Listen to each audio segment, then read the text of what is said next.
Right guys, Mark Crossfield here with Coach Lockey. Hello. 360 show with Golf Online every Monday evening, 7pm. It is indeed. Goes on my channel, and then the next week it goes on Golf Online's channel. So this week on my channel, and we're doing a US Open roundup. I was falling asleep last night, and I was woken up by just a storm of craziness, which we're going to talk about. Incidents. Massive incidents. Let's get stuck in.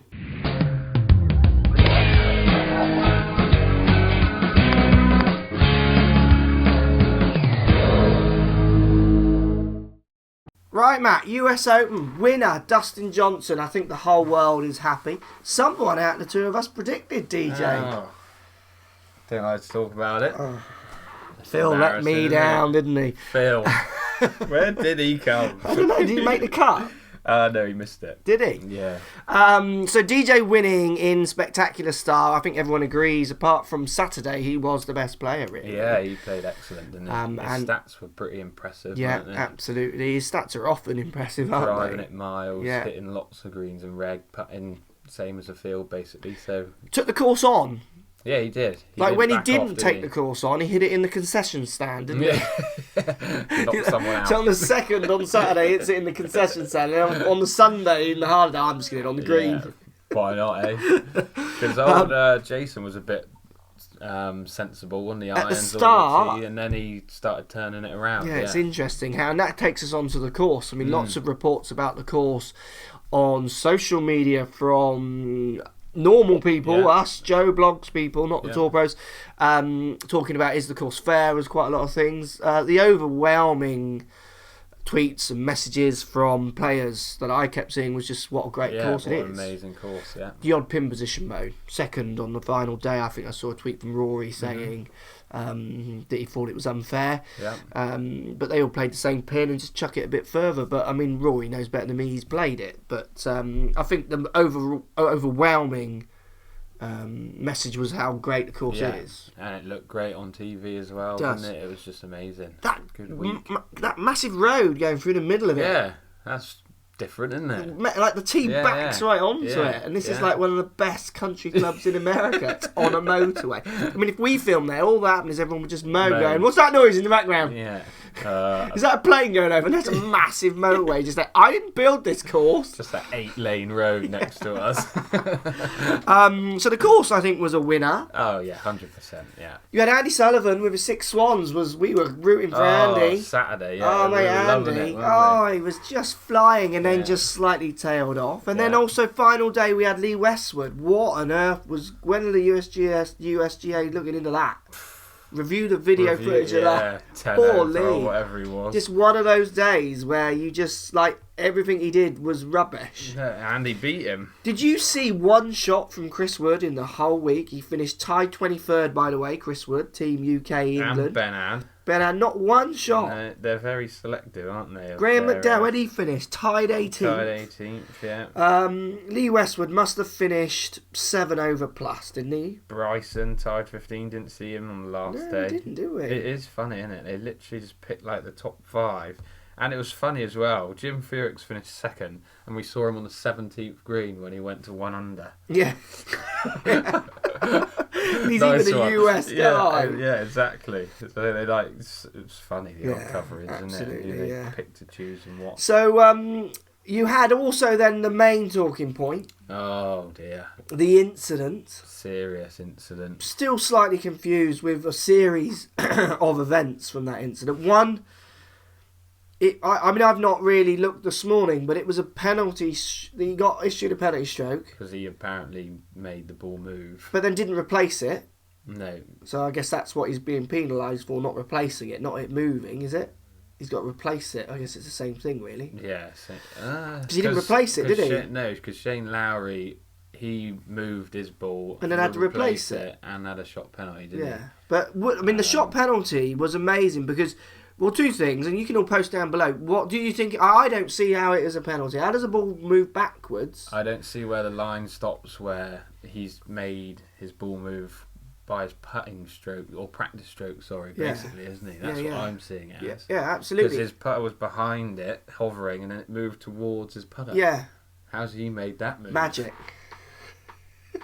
Move. You will go in the hole. I don't want to win this. This is not the bogey you're looking for. I want to finish second again. This is not the major you're looking for. But yeah, that was all really surreal. There was no real statements that I saw at the end. No, you saw the old Twitter feed. Did you see I posted that? Their Twitter feed? Right. Nothing. As soon as it was mentioned, 3 hours after or whatever, still nothing mentioned on their Twitter feed or anything. Who decided? Did he go into that meeting afterwards and go, yeah, I probably did make it move now, we're looking at it, I agree. Because him and Lee and the ref all agreed at the time.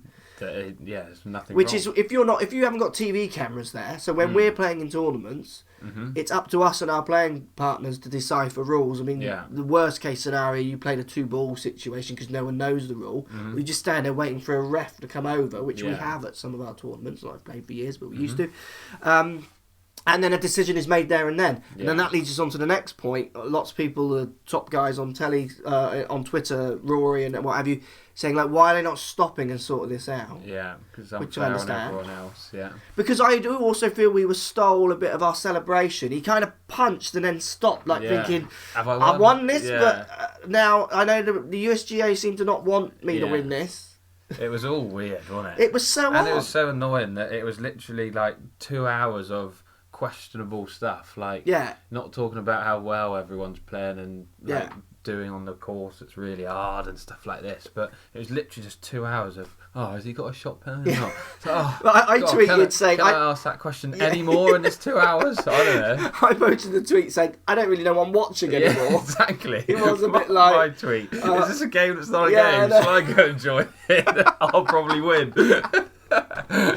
So that was crazy. Post your comments down below. What do you think? What, was it ridiculous or whatever? I'm sure you'll all think it was ridiculous.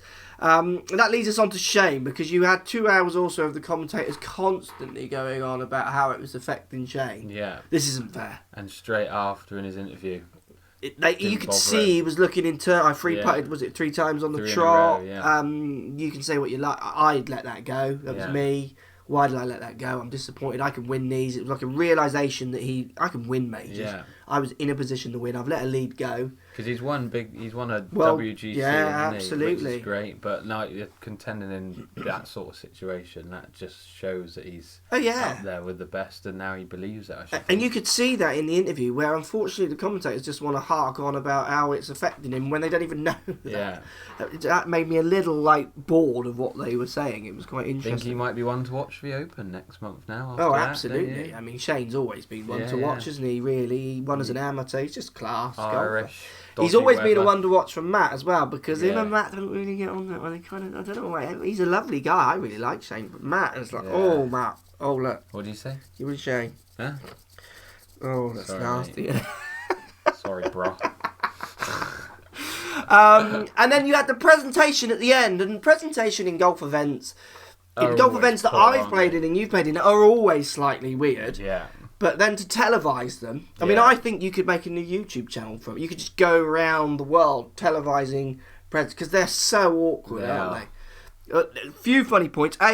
There is a new hashtag out saying, where is Jim? Where's Jim? Find Jim. Can anyone see Jim? Jim just didn't fancy picking up his medal or what? Second, who cares, He did finish, in all fairness, 2 hours ahead of everyone else. But he's tight second. I ain't going to that presentation.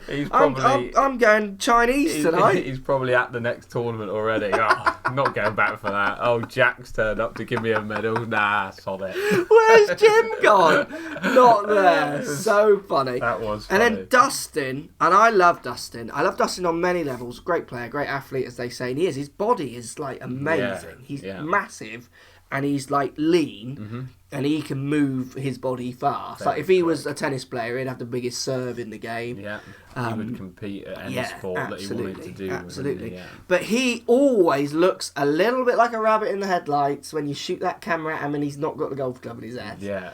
The first question the interviewer asked him was, what would you like to say to these fans? And he did the right thing. They're great. Love them. Pittsburgh fans are the best. Yeah. And then they were closing the interview, and he said, I just want to say one thing. I'd like to thank this, this, and this. And also, I'd like to thank these fans.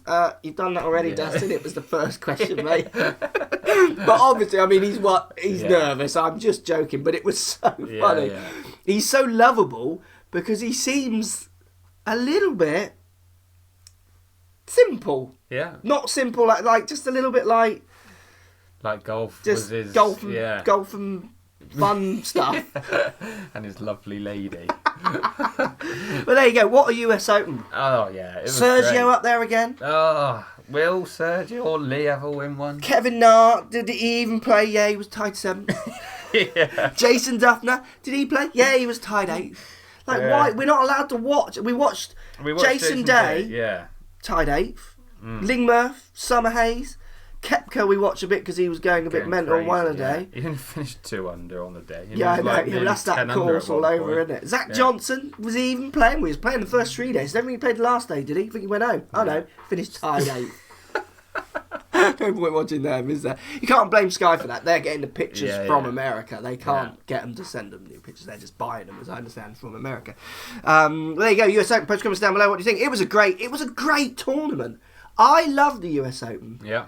Because it just is such a test. Mm-hmm. And I love these scores. How many people under par? 4. Fantastic. Yeah. Why is that a problem? Why is it a problem? We nearly ended this video, but I'm off again. Why is it a problem that there's a par 3 that people need to hit drivers or 3-woods into? What I've played all my life on those courses. Why is that a problem? It's not. But people are... I've got to... this video won't end. So if you have stuff to do, you go and do it. I'll be here when you come back. They talking this... we're going to end on this, right? You got the commentary at the end, rounding up. Mm-hmm. You had Colin Montgomery and Patrick McGinley, or Paul McGinley. Patrick McGinley. Nick Doherty in there. Yeah. So Paul McGinley and Colin literally go on like a rant about the ball. Yeah. Did you see it or not? Yeah. It was totally about that situation, wasn't it? But it was like they were talking about it moves like half an inch and we moan, but we got a ball going 300 yards. 400 yards. The ball doesn't go 400 yards. No. The ball, get me a ball. I want one of those balls that goes 400 yards. Find me one. Yeah. They hit the ball 400 yards. You've also got Paul McGinley is not the longest hitter in the world, so... Not really buying that one, mate. Because even if the ball goes shorter, Dustin is still going to be miles past him. If you give him as long as they use the same equipment. He's got the speed, isn't he? So it was just I posted a tweet saying it's like 2 old men at a bus stop just moaning about some student who's walked past or some young person. Yeah.